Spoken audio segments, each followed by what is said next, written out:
In this episode of MotoringBox, we're going to be having a look at the AU Fairmont Turbo. After we did that quarter-mile run, where is it sitting right now, what issues does it have, and what are we going to be doing moving forward? You're watching MotoringBox, proudly supported by Century Batteries. Hey, welcome back to MotoringBox. I'm Sean McKellar, and we are here with the AU Fairmont Turbo. You saw in the last video, we took it to the drags, and I got it down to about a 15.2 second run down the quarter mile. Slower than I expected.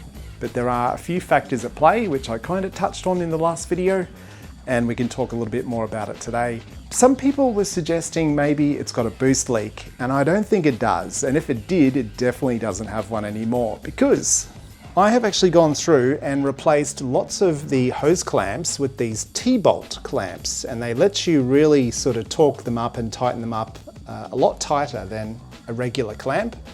So the two on the throttle body here I've replaced. I haven't replaced this one here or the one on the other end of this hose, because that one in particular is really hard to get to. You can't really tighten up a T-bolt clamp. They're just too bulky and it was impossible. So these two have been left alone, but everything from the pressurized side of the turbo through the intercooler back up, everything down there has been replaced with those T-bolt clamps. And I'll put a little clip on screen showing what it looks like under the car. Another change which has happened to this car, there's two more to talk about that come to mind anyway, is we've got a mod plate. And yeah, that plate, as it turns out, I don't know if I just got a lucky inspector or not, but it turned out it was really easy to get. He just wanted to look over the car. He wanted to make sure that it wasn't externally gated, or rather that it didn't have an external gate just venting to atmosphere. It has to be plumbed into the exhaust, and that seemed to be the major thing. Any air or fuel that gets put into this engine has to go out through the exhaust. So you can't have a wastegate just chucking exhaust out into the air. You can't have a blow-off valve just venting to atmosphere. And you can't have a catch can which is, got a filter on it or a breather, so that you can't have sort of air and oil vapor from the engine out into atmosphere either. So if you've got anything on your car that the cops would deem as illegal and could defect you, you're definitely not going to get one of those if you have that on here. Speaking of catch cans, we've now got one. So this is a SAS catch can. I'll put the exact model on screen. It fits in here really nicely, to be honest. The bracket is a little bit mangled. I kind of had to bend it into various shapes and angles to get it to bolt onto that sort of curved part of the engine bay there. But fits in really nice. And yeah, it doesn't have a vent on it. How this is set up, may as well talk about this for a second. When there's positive pressure or boost in this manifold, the PCV should be able to stop that pressure from going into the engine through here. But I do have a check valve. It's like a one-way valve on here, just in case. So that takes care of that. But the issue I found with this breather at the back is because you have probably additional pressure in the crankcase, you got a lot of air and sort of oil vapor flying out of that breather. And because I actually had it plumbed in right here, again on the vacuum side of the intake, which is where it needs to be, there was a lot of oil ending up in the intake. So the catch can, it goes from that breather to the catch can, back up to here. So the catch can is gonna suck any of that oil out and just allow air back into the intake, keep the intake a lot clearer. That's what catch cans are for.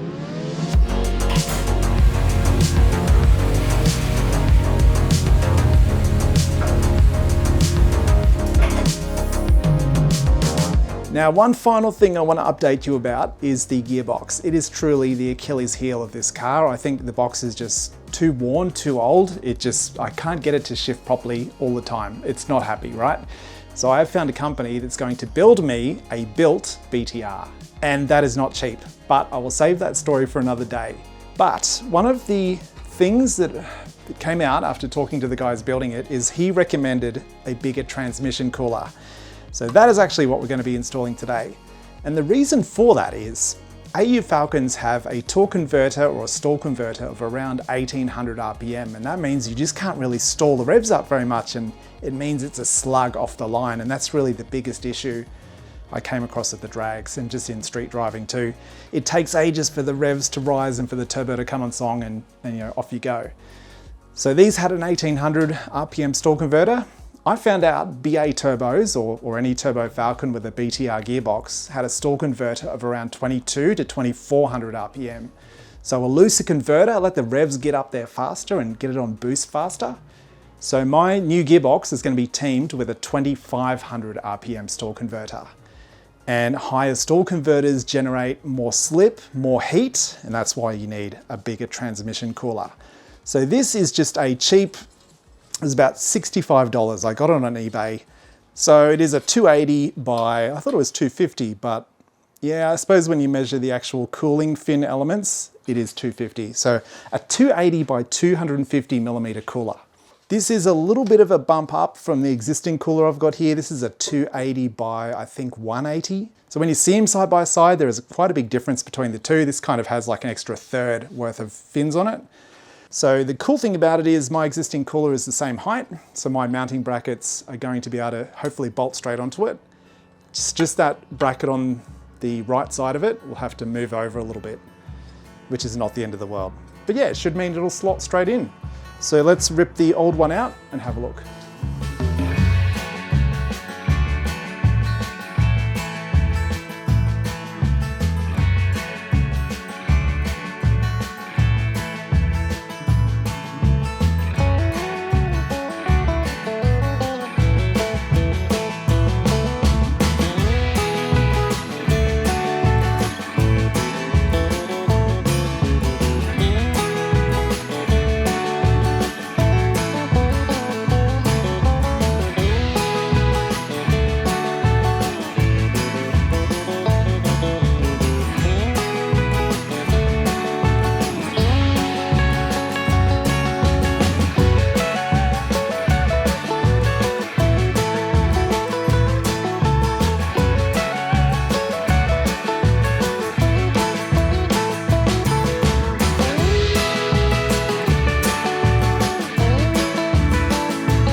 So the new oil cooler is in and it fit up pretty good. It's a little bit tight in here behind the intercooler, so I did have to kind of stuff around a little bit with it to get it out, and I had to take the brackets off, and it was a bit of a hassle, but it is in there now, looking pretty good. It's mounted nice and solid.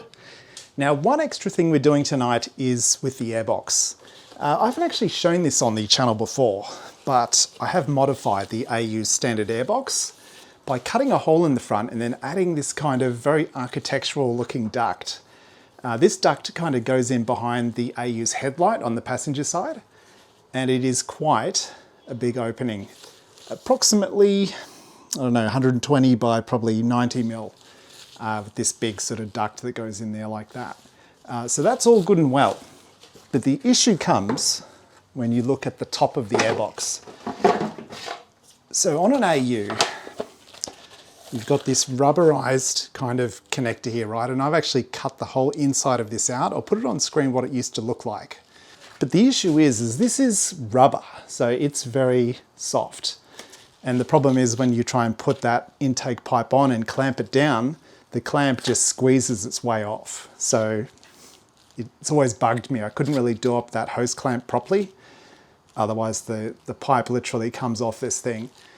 But there is a company called TRL who manufacture a little adapter, which I've bought. So this is a 3D printed adapter. It's got the same intake, 3-inch intake pipe diameter that I'm after, and it promises to bolt directly to my airbox lid. So this will give us a nice solid mounting to tighten our clamp onto. It feels very solid.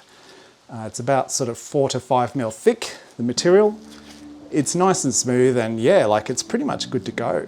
And it's just fixing one more little issue that I had here in the engine bay. So yeah, really good quality part. If you're after one of these, do check out their website. I'll put it in the comments below. It's not sponsored. I paid full retail price for this, for the cooler, for pretty much everything I use. So yeah, you can trust to me when I recommend it. So yeah, let's install it.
Now, one final tweak we're making today is swapping out the thermostat with one that is 10 degrees cooler. We're going from a 91 to an 82. So actually 9 degrees now that you mention it. The reasons for this is hopefully to get the engine running a little bit cooler, which is a given, but hopefully reducing intake temps as well. Now, cracking the thermostat housing, I was actually surprised at how little coolant I was losing. I typically drain the entire cooling system to do this job, but it turns out it's not necessary. So we swapped out the thermostat for a new one, 82 degrees, and then did the bolts back up. I typically tend to leave these housings alone if they're not leaking, because why fix something if you don't need to? Putting the front engine cover back in place, I then used a little bit of water just to rinse off the coolant, because this stuff smells terrible when it heats up on a hot engine. I gave the engine a quick wipe down and then confirmed the coolant level is still sitting at the right spot. Job done. Now, you'll have to forgive me, I've actually gotten sick. My son brings a new sickness home almost every month these days from kindy. But it is actually pointless to change the thermostat on your engine, no matter what engine it is, to a cooler one, unless your fan strategy has changed as well. And luckily on the Haltech, I can do it. So if you have a look here, Thermofan 2, the way it's been set up is actually the low speed fan. It's the quietest one out of the two modes. So I've got that coming on when the temperature hits 87. When it drops to 83, it'll turn off.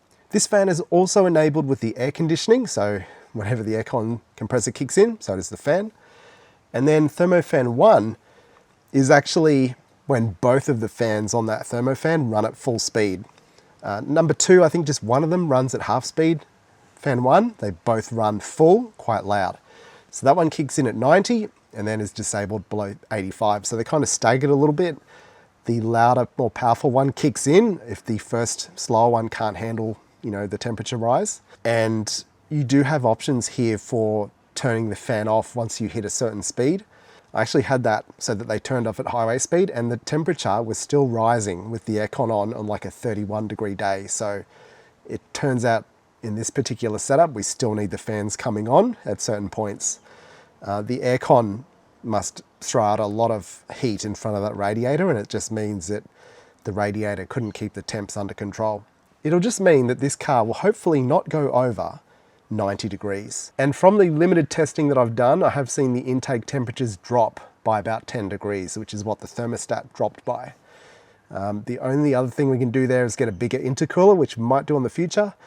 But for now, in 2 weeks' time, this car has a date with the dyno. We're going to see Hoff at Cleveland Dyno, and we're going to dyno the car as it is, see how much power we can get out of it, and yeah, it should be quite exciting. It's going to be interesting to see how this compares to a stock BA turbo, but then how much more power can we get if you up the boost.